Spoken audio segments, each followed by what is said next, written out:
Some of these topics we've already addressed in class and lecture, but I want to make sure we cover everything. So a little bit more detail about the Voting Rights Act of 1965. It was passed on August 6, 1965, 100 years after the Civil War. It passed much easier than the Civil Rights Act of 1964, and the law empowered Congress and the federal government to oversee state elections in southern states. It addressed or covered states that used the test or device to determine voter qualifications.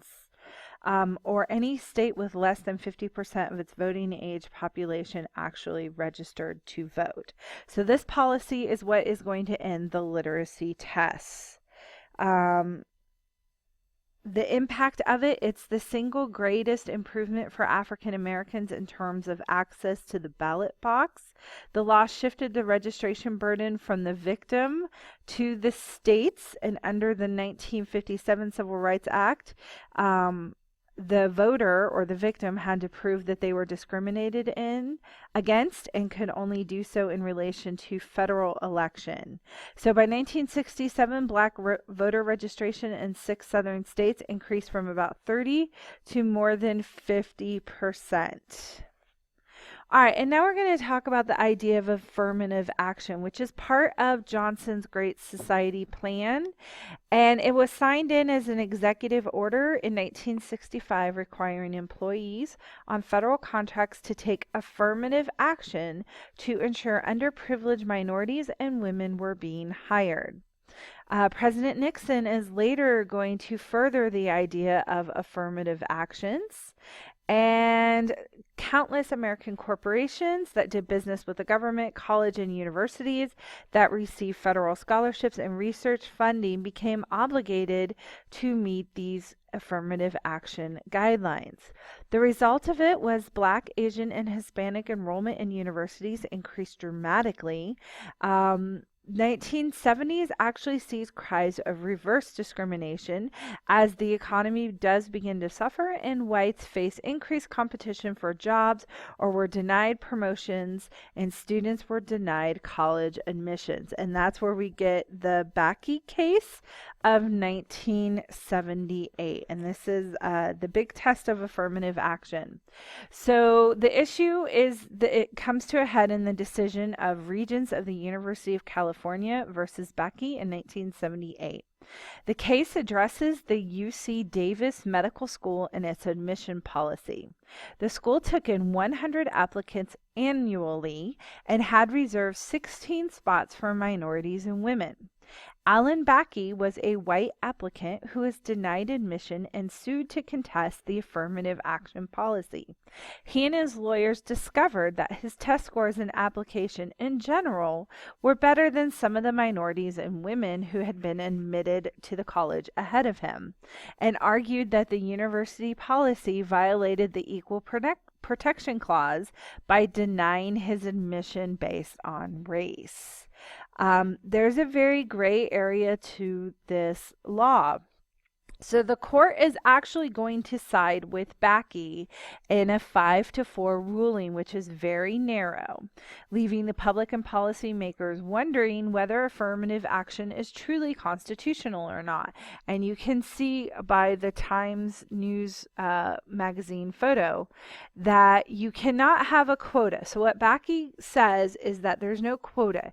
You can't hold 16 spots for a certain ethnic group. But what you can do is you can kind of use race as a determining factor in whether a student should be admitted or not. So you can't have a preset number, but you can possibly give extra admission points to someone who's a minority or a woman.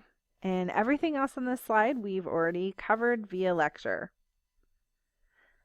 All right, let's talk about some very important Supreme Court cases.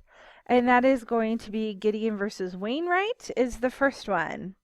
And these are what's going to be called our selective incorporation cases, and that's a very big government term for our AP Gov. Basically, what we're doing is we're taking the Bill of Rights and we're selectively choosing the aspects or the elements of the Bill of Rights that we want to incorporate into state law via the Due Process Clause of the 14th Amendment.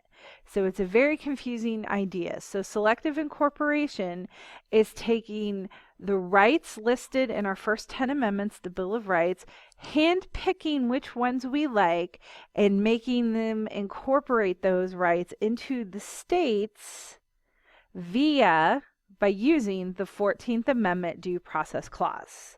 Okay, if you can get that down now, you're way ahead of the game in AP government.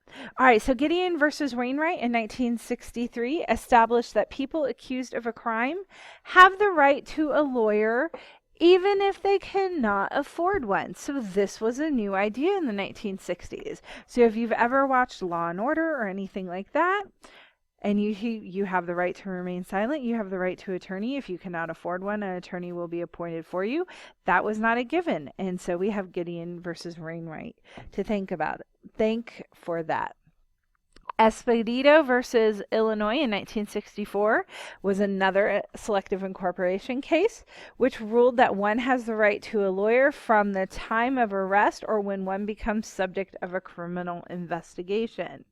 And the big one under the Warren Court is going to be Miranda versus Arizona. So if you are ever arrested in America, the first thing the cops should do is read you your Miranda rights. And this is where we get this concept. So this requires, the case was won in 1966. It required that the accused person be informed of their right to a lawyer and their right not to testify against themselves. So again, as I kind of said in Gideon versus Wainwright, the Miranda rights are you have the right to remain silent. You have the right to an attorney. If you cannot afford attorney, one will be appointed for you. You have the right to not self-incriminate yourself. So you don't have to say, oh yeah, I totally did that crime. You don't have to do that. So Miranda versus Arizona. These are very liberal views on selective incorporation and the Bill of Rights and the U.S. Constitution, which is why probably they got done under the Warren Court. Again, Eisenhower was hoping he had appointed a conservative, and he didn't. A couple of these other pictures here on the screen go to the counterculture movement, Love Not War, very anti-war protests. All right, so we've kind of covered all of this in lecture, the Equal Rights Amendment, Roe v. Wade, the feminist mystique. Here's Betty Freeman. Now the National Organization for Women. This picture right here is a woman who ran the Boston Marathon when it was illegal for women to run the Boston Marathon. And as you can see, she's trying to be dragged off the course of the race by other male participants. And of course, we talked about Phyllis Schlafly and her Stop the Equal Rights Amendment, which we lectured on that last Tuesday. So the Equal Rights Amendment never got passed. Middle class conservative women were very much against the idea of the Equal Rights Amendment. Let's see. All right, we never talked about Cesar Chavez, and so we should, because we have to address other issues than just what's going on with white Americans. So Cesar Chavez is going to be famous for leading the United Farm Workers Organization Committee. And Robert F. Kennedy was a huge supporter of Cesar Chavez. And basically, they're trying to get not African Americans, Mexican Americans or Mexican migrant workers more rights. So remember under the Bracio program in World War II that Mexican laborers were allowed to come up from Mexico into the country and work our migrant farms out in California in the Southwest.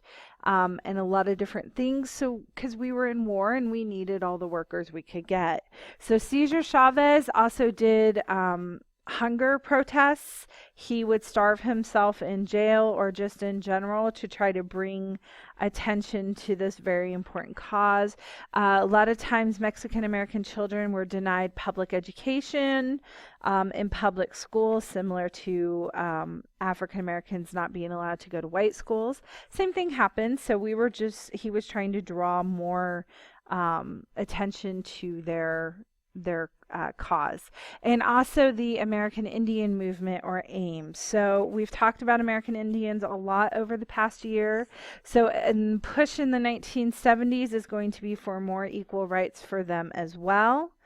And them being able to return to their more traditional lifestyle. So AIM is going to be founded in 1968, and they are going to force a sit-in at the Indian Bureau in Washington, D.C. in 1972.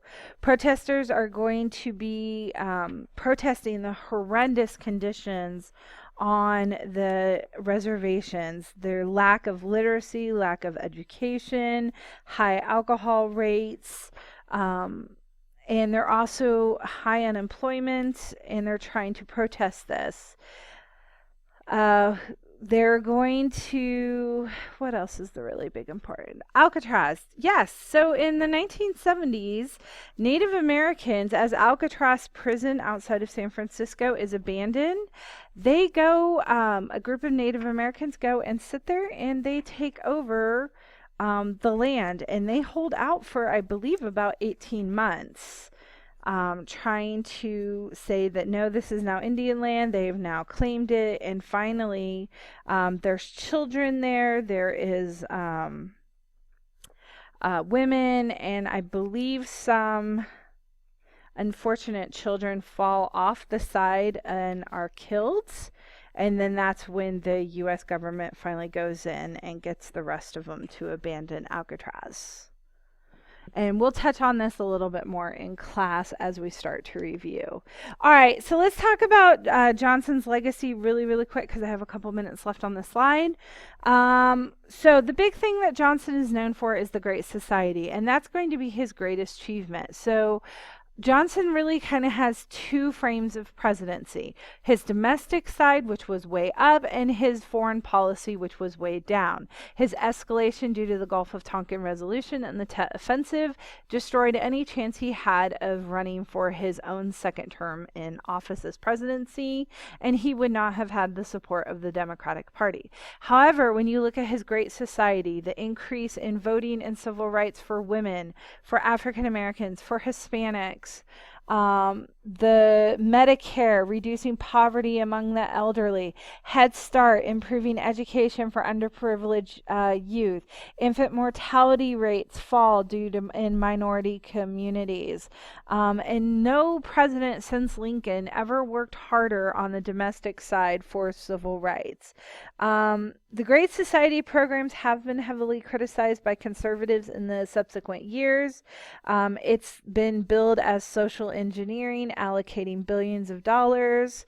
And of course, the Vietnam War is going to take some of that money away from his programs. So really, on the foreign aspect, Johnson's not the greatest president we have. Domestically, he is in the top 5 at least.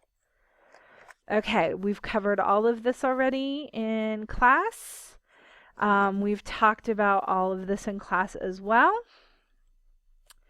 Kent State Massacre we've talked about.